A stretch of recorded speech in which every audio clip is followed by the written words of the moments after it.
For now, we move on to Group F, where Indonesia gets a big result against the Philippines 2-0, and Iraq gets a big result against Vietnam 3-1. This solidifies Indonesia qualifying into the next phase of AFC World Cup qualifiers, and Iraq topping the group with 18 points. I remember when I had previewed today's match day, I was a little worried because although Vietnam had the matchup against Iraq, something crazy could happen. Yeah. Vietnam could maybe face off against a B team or C team for Iraq and end up winning, whereas Indonesia had to play against the weakest team in this group. But you never know, man. Football is crazy. There was a little bit of drama, but I'm glad that Indonesia took care of business at home, scoring a couple of bangers in the process. And now moving forward to the next round, big result for Indonesia because the pressure was there. It was in their control, and they got the victory. I think that's big, man. I think that's big for the mentality of this team, for the youth of this team. And Vietnam goes home. Indonesia once again just damaging Vietnam in a footballing sense, bro. My goodness. My God. And knocking them out of the tournament. Philippines sees themselves in 4th place. And Iraq, man, your beloved Iraq, dominating the group. Yeah, disaster for Vietnam because now they have to wait how long?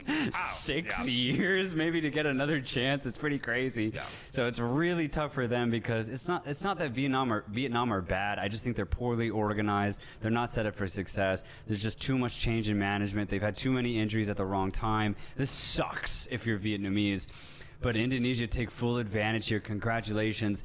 We've seen how exciting Indonesia can be, beating Vietnam twice in this group and, going to the knockout stage at this last AFC Asian Cup. There's so many exciting players. They play such a fun style of football. For me, when it comes to Indonesia, dude, they're the first team I'm going to look at when the draw is made for the 3rd round because if it goes right for them, I think they're going to have an excellent opportunity, maybe not to get the automatic spots, but to at least finish maybe right underneath it and go to the bonus 4th round. This is where it gets exciting. Yeah.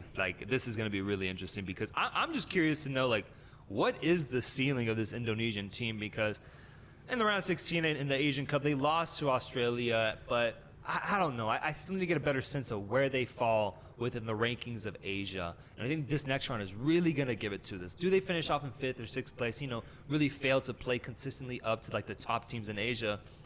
Or do they flirt with 2nd and 3rd? Right. Do they flirt with 2nd and 3rd and seem like a really formidable side for most of the run?